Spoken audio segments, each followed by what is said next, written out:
Je ne sais pas si vous connaissez les Sims. Je vous explique brièvement ce que c'est. Il s'agit d'un jeu vidéo de simulation de vie dans lequel le joueur doit gérer les besoins de ses personnages nommés Sims afin de leur faire mener la vie qu'ils souhaitent.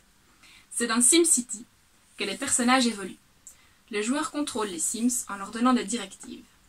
Il n'existe aucun but précis à ce jeu, si ce n'est de perdre son temps.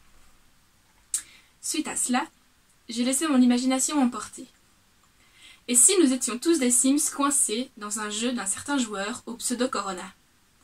Et si ce joueur avait laissé son jeu en pause pour améliorer par la suite ses performances? Et si ce confinement correspondait en fait à une mise à jour du jeu vidéo? En laissant divaguer mon esprit et en poussant la créativité plus loin encore, je me suis mise à imaginer une extension des Sims que je nommerais la version 2.0.2.0. Dans cette version, les Sims seraient constamment chez eux, mais ils en tireraient profit autrement. Leurs besoins ne seraient plus identiques à ceux des dernières versions, comme fonder absolument une famille avec un mari riche et connu, gagner beaucoup d'argent, sortir faire ses courses et croiser justement sa meilleure copine. Non, dans cette nouvelle extension, les besoins seraient personnels et uniques. Ils correspondraient en fait à une sorte de retour à l'essentiel. Et si les besoins des Sims 2.0.2.0 étaient autres, tels que l'intériorisation et la prière, la douceur que provoque un rayon de soleil sur la joue, la fierté d'avoir accompli quelque chose de bon en cuisine, l'envie de faire plaisir à ses proches en leur offrant un cadeau fait main, le bonheur de partager un repas en famille, etc.